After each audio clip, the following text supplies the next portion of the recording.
పరిశుద్ధుడైన యేసుక్రీస్తు శుభనామమున కూడి వచ్చిన సంఘానికి ప్రియమిత్రులకును సాయంకాలపు వందనాలు తెలియజేస్తున్నాను. దేవుని కృప, గ్రేస్ ఆఫ్ గాడ్ అనే మాట తరచూ విశ్వాసుల నోటి నుంచి వస్తుంది. మీకు చాలాసార్లు చాలా సందర్భాల్లో వాక్యాన్ని బోధించేటప్పుడు నేను చెప్పి ఉన్నాను. అదేమనగా మీరు ఏ కార్యము సాధించినప్పటికీ, ఏది చేసినప్పటికీ, ఏది చేయబోతున్నప్పటికీ దేవుని కృప అని చెప్పండి అని చెప్పాను. అలాగనే మీరు చేస్తున్నారు. మార్నింగ్ లేవగానే థ్యాంక్ యూ జీసస్ అని చెప్పమన్నాను, అది చెప్పుకుంటున్నారు. అలాగే ఒకరినొకరు కలిసినప్పుడు ప్రైజ్ ద లార్డ్ అని చెప్పాను, అందరూ చేస్తున్నారు, దేవుని స్తుతిస్తున్నారు మీ యొక్క వ్యవహార శైలి ద్వారా. అదేవిధంగా దేవుని కృప అని ఎప్పుడు చెప్పాలి అనే విధానంలో కూడా మీకు ఏదైనా ఒక కార్యము మీ జీవితంలో మంచిగా జరిగినప్పుడు ఆ యొక్క కార్యము చేసిన ఘనత మీ మీద వేసుకోకుండా అది చేసినది దేవుడే, మా దేవుడే, మా దేవుని యొక్క కృప అని చెప్పాలన్నా. ఒక విద్యార్థి మంచిగా ఫస్ట్ క్లాస్లోనూ పాస్ అయ్యాడు, లేక పాస్ అయ్యాడు, ఒకరికి ఉద్యోగం వచ్చింది, లేకుంటే ఒకరు ఈరోజు బ్రతుకున్నాము అంటే అది దేవుని కృప. ఈరోజు లేకుండా ఉన్నామంటే అది దేవుని కృప. మన మీద లేనట్లుగా మనం భావించవచ్చు బైబిల్ ప్రకారం. అంటే మనం జీవించినను చనిపోయినను ఆయన వరమే. అంటే దేవుని కృప మనతో ఉన్నంత కాలము మనకి ఎటువంటి కీడు రాదు ఈ లోకంలో. ఒకవేళ మనము దేవుని కృప కలిగిన వారం అయినప్పటికీ ఈ లోకములో ఈ యొక్క లోక జీవితము మనము ఒకవేళ కోల్పోతే యాత్ర ముగించేస్తే పరలోకంలోనికి వెళ్ళిపోతాం దేవుని కృప వలన. ఆ రీతిగా జనరల్ పాయింట్స్లో దేవుని కృప అనే దాన్ని మనము చూస్తూ ఉంటాం. దేవుని కృప విశ్వాసుల నుండి తొలగిపోయేటువంటి పరిస్థితులు కూడా వస్తాయి. అంటే దేవుని కృప విశ్వాసుల నుంచి ఎందుకు తొలగిపోతుంది అంటే, మీరు ఎప్పుడైతే ఆయనను వెంబడించడం మానేస్తారో, ఎప్పుడైతే మీరు మీరు ఘనపరచరో, ఎప్పుడైతే మీ జీవితాల్లో అవిశ్వాసం ప్రవేశిస్తుందో ఏషావులాగా, అప్పుడు ఆటోమేటిక్గా దేవుని కృప మీ నుండి తొలగిపోతుంది. అది మీకు ఆశ్చర్యకరం కాదు. దేవుని కృప మిమ్మల్ని ఎప్పుడు కూడా బ్రతికినంత కాలము కూడా అది వెంబడించుతూనే ఉండాలి. ఆ పరలోకంలోకి వెళ్ళినప్పుడు ఇంకెలాగా దేవుని కృప మనతోనే ఉంటుంది. అయితే ఈ భూలోకంలో మనము జీవించి ఉండగా దేవుని కృప మనల్ని విడిచిపోకుండా ఉండేటువంటి విధముగా ప్రతిరోజు కూడా ఆయనతో మనము సహవాసంలో ఉండాలి, ఆయన ఘనపరచాలి, ఆయన బిడలుగా సాక్షులుగా మనము ఉండాలి. అది introduction part, grace of God, దేవుని కృప. అందువల్ల మీరు ఈ జీవితంలో ఏం చేసినప్పటికీ, ఏం సాధించినప్పటికీ, ఏమీ సాధించలేకపోయినా ఆ రోజు మీరు బ్రతుకున్నారంటే దేవుని కృపని మర్చిపోవద్దు. దేవుని కృప మనము వెలుగు, చీకటి వీటిని కంపేర్ చేస్తే, వెలుగు చీకటిలో ప్రవేశించగానే ఆ చీకటంతా పటాపంచలైపోతుంది. ఒక వెలుగిచ్చే దీపము, ప్రభు లోకానికి వెలుగై ఉన్నాడనే మాట మనం విన్నాం. ఆ, మా మా మౌంట్ సర్మన్స్లో, కొండ మీద ప్రసంగాల్లో, క్రీస్తు లోకమునకు వెలుగై ఉన్నాడు, మీరును లోకమునకు వెలుగై ఉండాలి అని చెప్పాడు ఆయన. ఈ వెలుగు ప్రవేశించగానే చీకటి మాయమైపోతుంది, చీకటి పారిపోతుంది. అలాగే దేవుని కృప ఒక వ్యక్తి జీవితంలోనికి వచ్చినప్పుడు అది దేవుని కృప పాపాన్ని చెదగొట్టేస్తుంది, పాపాన్ని తీసివేస్తుంది. మరి దేవుని కృప ఎలాగొస్తుంది? యేసు సిలువ కార్యాన్ని నమ్మాలి, దేవుని నమ్మాలి. ఆ విధముగా దేవుని కృపను మీరు స్వీకరించినప్పుడు మీలో ఉన్నటువంటి ఆ పాపము పోతుంది.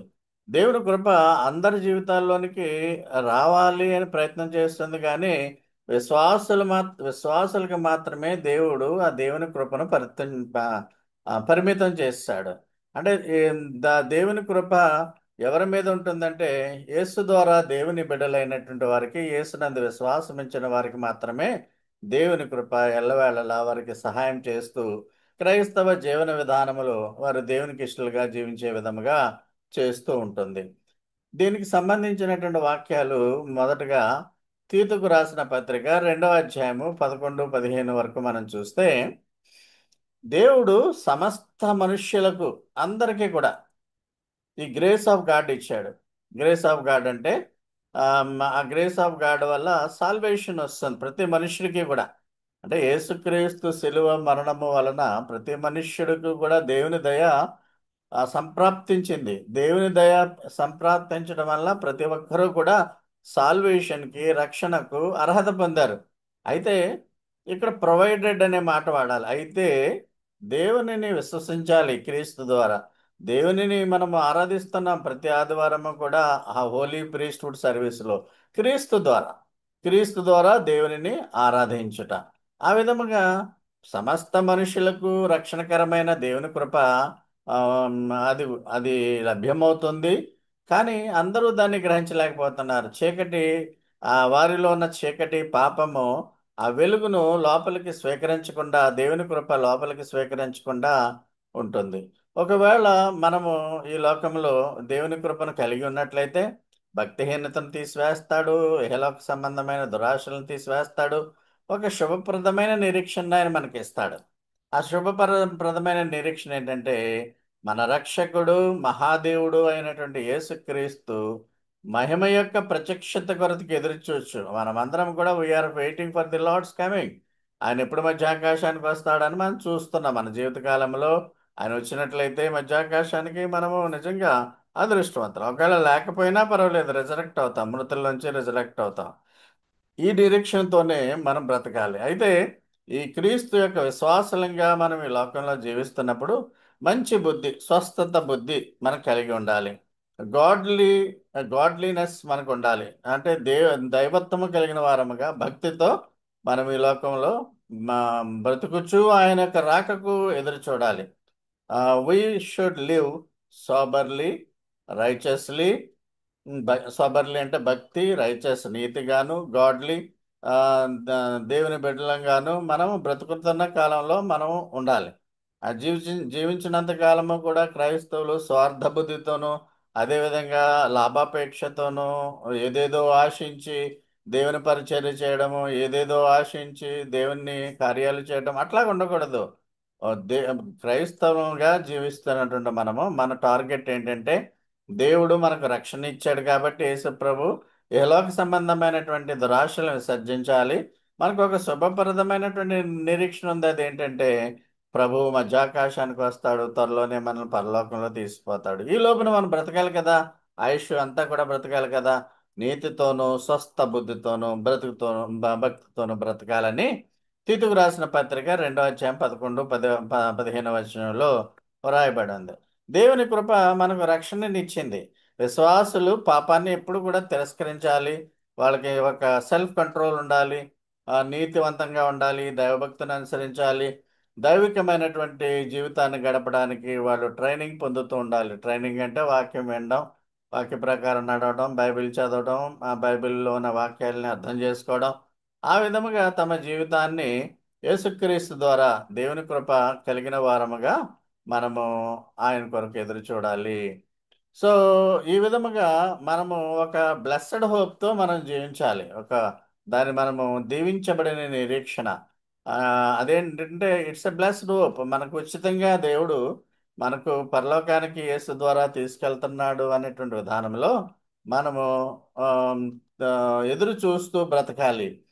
అది కాకుండా మనం ఈ లోకంలో బ్రతకాలి అంటే మరి జీవించాలి అన్నప్పుడు కొంతకాలం ఉండాలి అంటే ఆ దుష్టత్వంతో కూడినటువంటి ఈ లోకంలో విమోచింపబడిన వారముగా మనం దేవుని కొరకు జీవించాలి.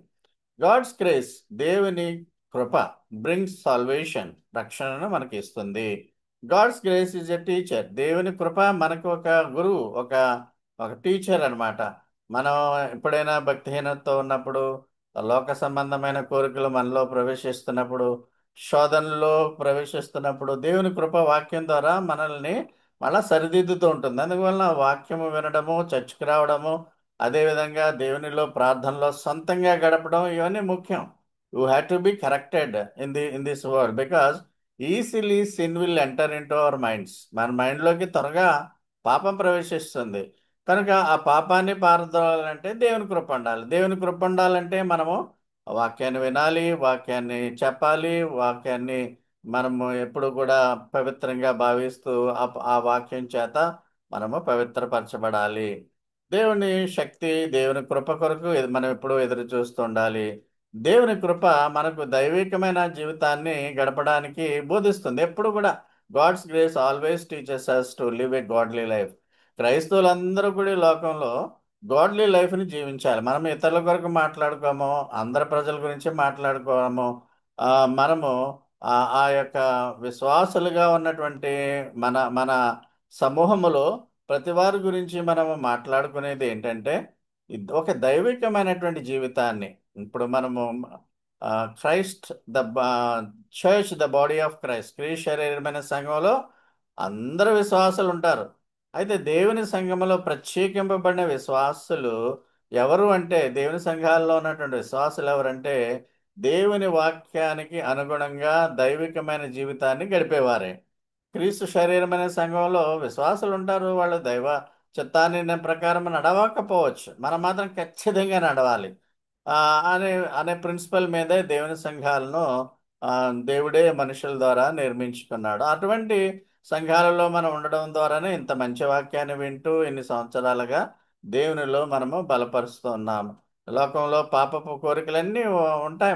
మనం కూడా మానవులమే కదా, పాపపు కోరికలు తీర్చుకోవాలనేటువంటి మనసు కూడా మనలో ఉంటుంది. అయితే దేవుని కృప మనకు ఉన్నప్పుడు దేవుడే వాటి నుంచి దూరం చేస్తాడు. It's a blessed hope. ఒక ఒక నిరీక్షణ మనకు ఉంది. అదేంటంటే త్వరలోనే మన జీవిత కాలంలోనే లేక తర్వాత ఎప్పుడైనా సరే ఆయన వస్తాడు, మనల్ని తీసుకుపోతాడు. ఆ మా నా తండ్రి ఇంటి వద్ద అనేకమైన నివాస స్థలములు గల వ్యవహార 14లో చెప్తున్నాడు. నేను మీ నా నాతో పాటు మీరు ఉండడానికి, మిమ్మల్ని తీసుకువెళ్ళడానికి త్వరలోనే వస్తాను. అక్కడ ముందుగా నేను ఎందుకు వెళ్తున్నానంటే మీకు నివాస స్థలాలు ఏర్పాటు చేయడానికని. ఒక బ్లెస్డ్ హోప్ అన్నమాట. ఈ నిరీక్షణ అందరికీ ఉండదు, అందరి క్రైస్తవులకు కూడా ఈ నిరీక్షణ ఉండదు. మనకు ఆ నిరీక్షణ ఉంది, ఎందుకంటే మనం వింటున్నాము. ఆ యొక్క బోధనలో, ఆ దేవుని కృపలో మనము అభివృద్ధి పొందుతున్నాం కాబట్టి. మనము విమోచింపబడిన వారము, పాపముల నుంచి విమోచింపబడిన వారము, శుద్ధీకరింపబడిన వారము. కాబట్టి ఆయన ఆయన యొక్క సాక్రిఫైస్ వల్ల, అంటే క్రీస్తు యొక్క శిలువ మరణము వలన వచ్చినటువంటి దేవుని కృప వలన మనము మనం బ్రతుకున్నంత కాలము కూడా ఒక ప్రత్యేకమైనటువంటి జనాంగముగా మంచి కార్యాలు సమాజానికి కూడా చేస్తూ ఉండాలి. దేవుని సేవ చేస్తూ ఉండాలి. మన మీద అనేకమైన బాధ్యతలను, దేవుడించిన బాధ్యతలను మనము కుటుంబాన్ని చక్కబెట్టుకోవాలి. ఇలాంటి కార్యక్రమాలను కూడా మనము దేవుని కృపలో ఆ, మనము చేయవలసి ఉన్నది. అలాగే సంఘంలో అభివృద్ధి పొందుతున్నటువంటి చాలా కాలం నుంచి ఉన్నటువంటి ఈ యొక్క విశ్వాసులైన వారు, నాయకులైన వారు తమకు తెలిసిన సత్యాలను బోధించాలి. తమకు తెలిసిన సత్యాలను ఎక్కడికి వెళ్తే ఎక్కడేసిన గొంగళి అక్కడే, ఏ ఎండక గొడుగు అన్నట్టుగా ఎవరితోన్నా వేరే విశ్వాసులతో మనం కలిసినప్పుడు వారు చెప్పేదే న్యాయము సత్యమని వాళ్ళు ఒప్పిస్తారు. కానీ మనం వాటి ఒప్పింపబడకుండా మనము నేర్చుకున్నటువంటి బోధ బట్టి ఆ బోధలోనే ఉండే విధముగా దేవుణ్ణి మహిమపరచాలి. సో క్రైస్తవులనే వారు, సంఘంలో ఉన్నవారు తమ సాక్ష్యం కోల్పోకుండా, ఇతరులు విమర్శించకుండా ఉండే విధముగా ఉండాలి. దేవుడు, యేసుప్రభు ఎవరు, దేవుడు ఎవరు అనే అనుమానం వచ్చినప్పుడు యేసుప్రభువే దేవుడు. ఎందుకంటే యేసుప్రభు మాంసాధారిగా, దేవుడే మాంసాధారిగా యేసుప్రభు రూపంలో ఈ భూలోకంలోనికి వచ్చి ఉన్నాడు. దేవుని కృప మానవ రూపంలో, యేసుక్రీస్తు రూపంలో మనుషులకు లభ్యమవుతుంది, ప్రస్తుతం కూడా లభ్యమవుతుంది. దేవుని కృప యేసుక్రీస్తు ద్వారా మానవులందరికీ కూడా రక్షణ తెచ్చి ఉన్నది. యోహాను ఒకటి ఒకటి ఒకటి అధ్యాయము 1:4లో మనం చూస్తే, ఆది యందు వాక్యం ఉండెను, వాక్యము దేవుని యొద్ద ఉండెను, వాక్యము దేవుడై ఉండెను. వాక్యమే దేవుడు అంటున్నాడు. అంటే మీరు బైబిల్ చదువుతుంటే బైబిల్లో ఉన్న వాక్యాలే దేవుడు అంటున్నాడు. ఆయన ఆది యందు దేవుని యొద్ద ఉండను. ఆయన అంటే యేసుక్రీస్తు ఆది యందు దేవుని యొద్ద ఉన్నాడు. సమస్తమును ఆయన మూలముగా కలిగి ఉన్నది ఏది ఆయన లేకుండా కలగలేదు. అంటే యేసు లేకుండా ఏదీ లేదు. ఆయనలో జీవం ఉంది, ఆ జీవము మనుషులకు వెలిగిస్తుంది. దేవుడు చేసినట్టు మహోపకారం ఏంటంటే, దేవుడే సాక్షాత్తు క్రిస్టోఫోనిగా ఉన్నటువంటి భౌతిక రహిత క్రీస్తుగా పాత నిబంధన కాలంలో ఉన్నటువంటి క్రీస్తు కొత్త నిబంధన కాలంలో భౌతిక రూపంలో మనకి రక్షణ తెచ్చిపెట్టాడు, దేవుని కృపను తెచ్చిపెట్టాడు. సో ఆ విధముగా మరి ఈ కృపను కొంతమంది దానిని నిర్లక్ష్యం చేస్తున్నారు. ఆ, మ, యోహాను 1వ అధ్యాయంలోనే ఆయన తన స్వకీయుల వద్దకు వచ్చాను, యూదుల వద్దకు వచ్చాడు, ఇశ్రాయేలీయులకి స్వకీయులు ఆయన అంగీకరించలేదు. 12వ వచనంలో అంటాడు, యేసును ఎందరైతే అంగీకరిస్తారో వారందరూ కూడా దేవుని పిల్లలయ్యేటువంటి అధికారము ఆయనకి ఇచ్చాడు దేవుడు అని చెప్పాడు. అంటే మనమందరము దేవుని పిల్లము. We are the children of God through Jesus Christ. అంటే యేసును నమ్మిన వారందరూ కూడా దేవుని పిల్లలైపోయారని చెప్తున్నారు. 13వ వచనంలో అంటాడు, వారు దేవుని వలన పుట్టినవారే. మనము అమ్మా నాన్నలకి పుట్టినప్పటికీ దేవుని వలన పుట్టిన వారముగా, రక్తం వలన, శరీరేచ్ఛ వలన, మానవేచ్ఛ వలన పుట్టినవారు కాదు అంటున్నాడు. అంటే a sort of conversion has taken place. యేసును అంగీకరించిన తర్వాత మనము దేవుని పిల్లలు అయిపోయామంటే ఆత్మ కలిగిన వారముగా, దేవుని ఆత్మ కలిగిన వారముగా దేవుడు మనల్ని ఆస్వాదిస్తున్నాడని మనం అర్థం చేసుకోవచ్చు. దేవుని దయ మనిషిని అత్యంత గొప్ప కీడు నుంచి రక్షిస్తుంది. అంటే మనం నరకానికి పోయేటువంటి వారముగా, మన పాపములు బట్టి సిలువ వేయబడాలి, శిక్షింపబడాలి. అదేవిధంగా చనిపోయిన తర్వాత పరలోక రాజ్యంలోనికి అవకాశం ఉండదు, నరకములో బాధపడాలి. అలాంటి కీడు లేకుండా దేవుని దయ మనల్ని అందరినీ కూడా రక్షిస్తున్నందుకు దేవునికి వందనాలు. దే మనుషుల యొక్క శాపాలు ఏం పెద్దగా అవి మనం పట్టించుకోక్కర్లేదు, కానీ దేవుని శాపమైన ఉగ్రత మన మీద పడకుండా మనం దేవుని దయను ఎప్పుడు కూడా మనం చూడాలి, చూసుకోవాలి. దేవుని ఆ, శాపం అంటే నరకానికి పోవడం, అది మనము భరించలేము. మనకు ఆ, దాన్ని మనము కోరుకోకూడదు ఎప్పుడు కూడా. ఈ లోకములో క్రైస్తవుని జీవితం అంటే మనలాంటి విశ్వాసుల యొక్క జీవితము. ఎందుకంటే ఈ జీవితంలో మనము ఆ, సాధించుకున్నదే, మనం పొందినటువంటి ఆ యొక్క విశ్వాసము, దేవుని యందు నిరీక్షణ, దేవుని దయే మన పరలోకంలోకి తీసుకెళ్తుంది. మిగతా వరకు ఇవన్నీ ఈ కాన్సెప్ట్స్ ఏమీ కూడా నచ్చవు. మనము పరీక్ష రాయబోతున్నాం త్వరలోనే. అంటే పరీక్ష అంటే ఎత్తబడే వరకు మనము బ్రతికున్నట్లయితే, ఎత్తబడే వరకు కూడా మనం పరీక్ష ప్రిపరేషనే ఉండాలి. అప్పుడు ఆటోమేటిక్గా మనం పరీక్షలో పాస్ అవ్వాలంటే ఎత్తబడే విధంగా ఉండాలి. అంటే ఎత్తబడే విధంగా ఉండాలంటే నీతిమంతులుగా మారాలి. నీతిమంతులుగా మారాలంటే రోమా 5:9 యేసు రక్తం ద్వారా, అంటే యేసును విశ్వసించాలి. యేసు యేసును విశ్వసించిన ప్రతి వాడు కూడా ఆయన రక్తం వలన నీతిమంతులుగా మార్చబడతారు. నీతిమంతులు మాత్రమే మహిమ శరీరాన్ని పొందుతారు. మహిమ శరీరం కలిగిన వారే పరలోక రాజ్యంలోనికి వెళ్తారు ఎత్తబడుట ద్వారా. కాబట్టి ఆ విధముగా మనము ఈ లోకంలో it is a preparation time for us to go to the heaven. కానీ మనుషులకు అది అర్థం కాదు, చాలా మంది క్రైస్తవులకి అది అర్థం కాదు. ఈ లోకంలో సంపాదించుకోవడం, జీవించడం, ఈ లోకంలో పేరు ప్రఖ్యాతులు సంపాదించడం అనేదే మెయిన్ టార్గెట్ అనుకుంటారు. నేను చాలా కాలం కింద చెప్పాను, ర్యాట్ రేస్లో పాల్గొనండి, మీరు కాంపిటేటివ్ ఎగ్జామినేషన్లో పాల్గొనండి, సాధించండి. కానీ అదే పెద్ద ఆ, ఇక జీవిత లక్ష్యం అనుకోవద్దు. నిరాశ నిస్పృహలకు గురైపోయి ఇతరుల వల్లే మీరు దుఃఖించకండి. ఆ విధముగా you can involve in the rat race, but don't disappoint if failure comes. ఆ క్రైస్తవుడిగా ఉండేటువంటి వారు దేవుడు ఏమి ఇవ్వాలో అదే వారికి ఇస్తాడు. కాబట్టి దేవుని కృప మనకు మనకు బోధిస్తుంది, ఏది సరైంది కాదని బోధిస్తుంది. ఈ లోకంలో జీవించే శిక్షణను ఇస్తుంది, క్రమశిక్షణ ఇస్తుంది, మన మార్గాన్ని కూడా నిర్దేశిస్తుంది, నడిపిస్తుంది. దేవుని కృప మనల్ని బలవంతం చేయదు. రక్షణ రక్షణ పొందడం అనేది బలవంత ప్రక్రియ కాదు. మత మార్పిడి బలవంతమైన ప్రక్రియ. మత మార్పులు అంటూ ఉంటారు, కానీ అది కానే కాదు. ఎందుకంటే విశ్వాసంలోనికి రావడం అనేది ఏ ఒక్కడు కూడా బలవంతంగా చేయలేడు. వాడిలో పరిశుద్ధాత్మ ఒక క్రియను చేయాలి, విశ్వాసాన్ని కలిగించాలి. అది ఇతరులకు తెలియదు అది. అందువలన దేవుని కృప మనల్ని ఎప్పుడు కూడా బలవంతం పెట్టదు. Everything it is up to your will and wish. మీకు ఇష్టమైనటువంటి విధంగానే దేవుని విశ్వసించాలి. మనకు అది సలహాలు ఇస్తుంది, ఓదార్పునిస్తుంది, ప్రోత్సహిస్తుంది. అంటే ఆత్మ అన్నమాట. దేవుని కృప అంటే పరిశుద్ధాత్మ ద్వారా మనకు అన్ని కూడా మేళ్ళు జరుగుతూ ఉంటాయి. అయితే అదే సమయంలో పరిశుద్ధాత్మ మీలో అనైతికత, ఇమ్మార్టాలిటీ లేక పాపము ప్రవేశించకుండా ఉండేటువంటి విధముగా మీకు అది బుద్ధి చెప్తూ ఉంటుంది. కానీ బుద్ధి గడ్డి తిని ఒక్కొక్కసారి పాపంలో పడిపోయే పరిస్థితి మనకు కూడా వస్తుంది.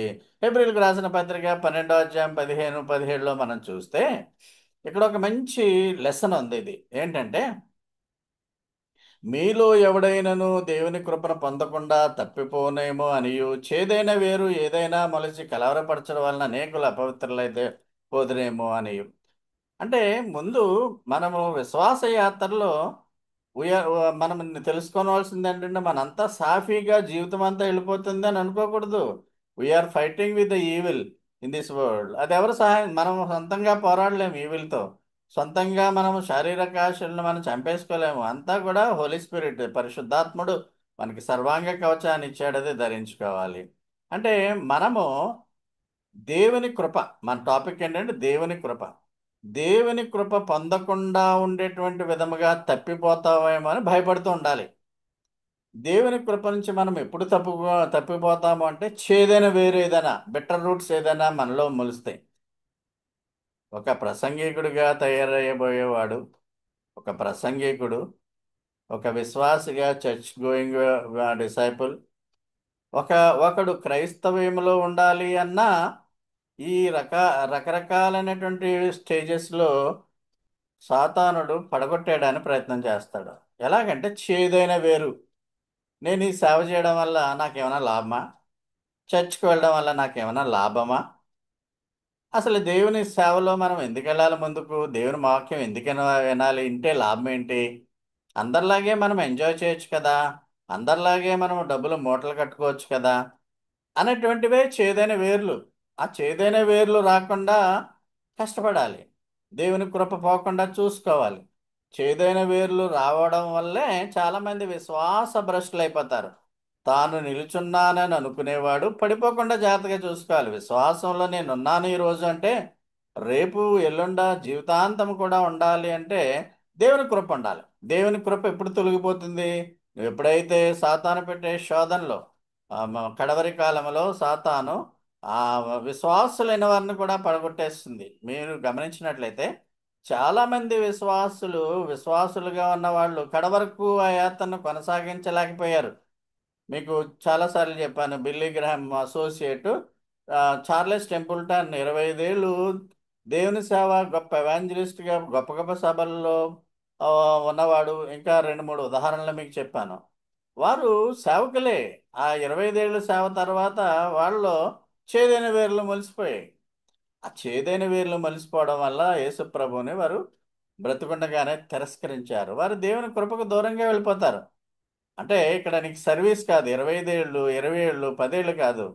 నువ్వు ఎంత దేవుని సేవ చేశావు అన్న అది గొప్ప విషయం కాదు కానీ, ఎంతకాలం విశ్వాసగా ఉన్నావో గొప్ప విషయం కాదు కానీ, ఆ కృపలో, ఆ విశ్వాసములో కడవరకు బ్రతికినంత కాలం కూడా నిలబడాలి. చార్లెస్ టెంపుల్టన్ లైఫ్ అది వ్యర్థమైపోయింది. 25 ఏళ్ళు సేవ బూడిదలో పోసిన పన్నీర్ అయిపోయింది.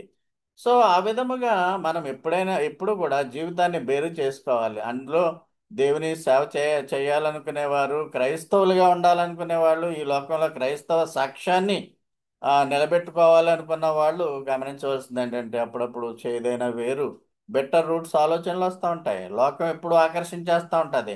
ఎవరిని పడగొట్టేద్దామని విశ్వాసులను అని సాతాను ఎప్పుడు కూడా కాచి ఉంటాడు. కాబట్టి మీరు జాగ్రత్తగా ఉండండి. మీలో చేదైన తలంపులు, అంటే దేవునికి వ్యతిరేకమైన తలంపులు, మీరు దేవునికి వ్యతిరేకమైన మాటలు మాట్లాడుతున్నారు అనుకోండి, మీలో చేదైన వేళ్ళు వచ్చేస్తున్నాయి. కొంతమంది అప్పుడప్పుడు మన చర్చ్కి వచ్చినప్పుడు, జస్ట్ క్యాజువల్గా వచ్చినప్పుడు, ఇదేంటి ప్రసంగం ఏంటి, వారికి ఎంతసేపు ఆ మ్యూజిక్కే దేవుని సేవ అనుకుంటారు. మరి నిజంగా దేవుని యొక్క మందిరంలోకి వచ్చినప్పుడు అసలు ఏంటి క్రైస్తవ్యము, ఏంటి వాక్యము అనే ఆలోచన ఉండదు. ఇంక ఓన్లీ ఆ దబదబా శబ్దాలే. అది క్రైస్తవ ఆరాధన అనుకునే మనుషులు మన దగ్గరికి వచ్చినప్పుడు మనకి ఇష్టం, మనల్ని ఇష్టపడరు. మనం ఆత్మతోనూ సత్యంతోనూ దేవుని ఆరాధిస్తుంది. It is a disciplined discipleship అనేది వాళ్ళకి తెలియదు. అప్పుడు వాళ్ళు చేదైన వేర్లు కలిగిన మాటలు మాట్లాడుతూ ఉంటారు. దాన్ని చూసి మనం కంగారు పడిపోకూడదు. వాళ్ళు అలాంటి వారే అని మనం భావించాలి. కాబట్టి చేదైన వేర్లు ఎవరైనా మీలో ప్రవేశిస్తే మీరు అపవిత్రులైపోతారు. అంటే దేవుని కృపను పొందకుండా మిస్ అయిపోతూ ఉంటారు. ఒక పూట భోజనం కోసం, సింగిల్ మీల్ కోసం తన జ్యేష్ఠత్వ హక్కును అమ్మేసుకున్నాడు ఏశావు. భ్రష్టుడు, వ్యభిచారుడు. జాగ్రత్తగా చూసుకోనండి, మీలో కూడా అలాంటి వాళ్ళు ఉన్నారేమో.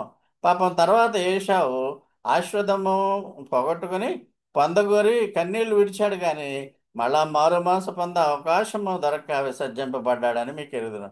మీరు ఇస్కరియోతు యూదా గురించి మీకు తెలుసు. ఇస్కరియోతు యూదా రిపెంట్ అవ్వలేదు అనుకుంటున్నాడా అనుకుంటున్నారా మీరు? మనకి మెటనోయ ఆ, మ- అనేటువంటి టాపిక్లో మనము ఇస్కరియోతు యూదా గురించి ఆ, మ- అదేవిధంగా పేతురు గురించి చూసాం. పేతురు రిపెంట్ అయ్యాడు, ఇస్కరియోతు యూదా కూడా రిపెంట్ అయ్యాడు. కానీ ఇస్కరియోతు యూదా తను పోగొట్టుకున్నటువంటిది తిరిగి పొందలేకపోయాడు. కారణం ఏంటంటే ఊరేసేసుకున్నాడు. ఆ పశ్చాత్తాపడలేదు. పశ్చాత్తాపడ్డాడు. పడ్డా ఆ దేవునికి అనుగుణంగా ఉండేటువంటి విధముగా రిపెంటెన్స్ని ప్రదర్శించలేదు. ఆ శారీరకమైనటువంటి రిపెంటెన్స్ పొందాడు. అయితే పేతురు మా మా దైవికమైనటువంటి రిపెంటెన్స్, గాడ్లీ రిపెంటెన్స్ పొంది మళ్ళా తిరిగి కమ్బ్యాక్ అయ్యాడు. కాబట్టి ప్రియులారా, మనము చాలా క్రైస్తవం అంటే ఏదో సరదాగా గుడికి వెళ్ళడం, రెండు పాటలు పాడేయడం, మ్యూజిక్ వైన్ చేసుకోవడం, వచ్చేయడం అని విశ్వాసులు అనుకోకూడదు.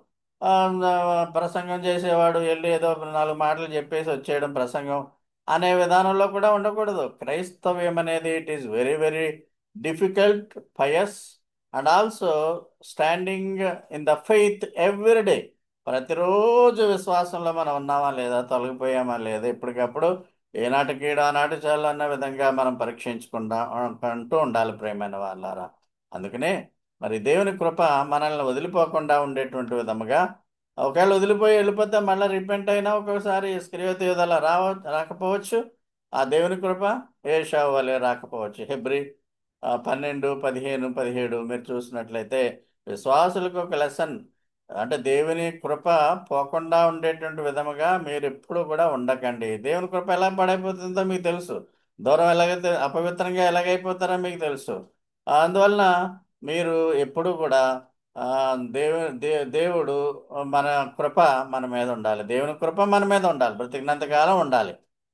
యేసుక్రీస్తు తిరిగి వస్తున్నాడు. మృతుల్లో మృతుల్లో నుండి మహిమకు పునరుద్ధానం కావడానికి మన వారిని రిజరెక్ట్ చేస్తాడు ఆయన.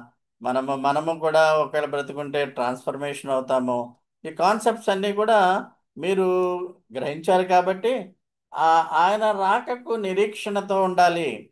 ఆ రాక పర్యంతము కూడా మీరు దేవుని కృపను వెంబడిస్తూ, దేవుని కృపను కలిగి ఉంటూ, దేవుని మాటలు వింటూ, దేవుని ధ్యాసతోనే దేవుడే దేవుడే అన్న విధముగా మనం బ్రతుకుతూ, బైబిల్ ఏం చెప్తుందంటే ఈ లోకము మీకు శాశ్వతం కాదు. మీరు మీరు యాత్రికులు, ఈ లోకంలో యాత్రికులు. మీ యొక్క దేశము పరలోక దేశం అంటుంది. ఆ విధముగా మనము ఎప్పుడూ కూడా ఆ పరలోకపు ధ్యాసలతోనే ఈ లోకములో మనం బ్రతకాలి. కాబట్టి ఆ దేవుని కృప మనకు ఉన్నట్లయితే దేవుని వైపే మనం చూస్తాము, దేవుణ్ణి మహిమపరుస్తాము. దేవుడే ప్రతి విషయంలోనూ కూడా మన జీవితాల ద్వారా మహిమపరచబడాలి. ఆ విధముగా మహిమపరచాలి. క్రైస్తవం అంటే it's not easy thing or joke. క్రిస్టియానిటీలో మనం నిలబడాలంటే కొంతమంది మన కళ్ళ ముందే చర్చిలు మానేస్తారు, మన కళ్ళ ముందే ఆ, అవిశ్వాసాన్ని ప్రకటిస్తారు.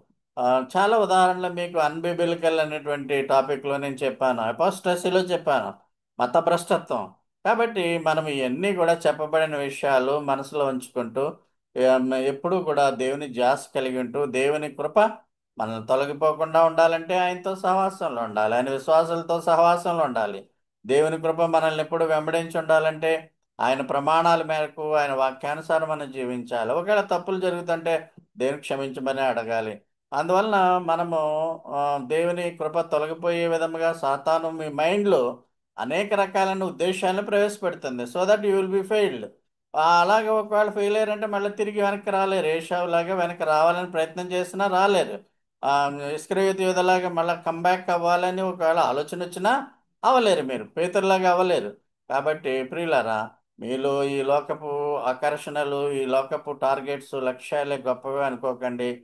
దేవుని కృప మనకు ఉన్నట్లయితే మనము ఎలాగనైనా బ్రతుకుతాము, దేవునిలో బ్రతుకుతాము, దేవుని కొరకే బ్రతుకుతాము. అలాగన ఉండటం గాను దేవుడు తన మహాకృపను మనకు అనుగ్రహించును గాక. ఆమేన్.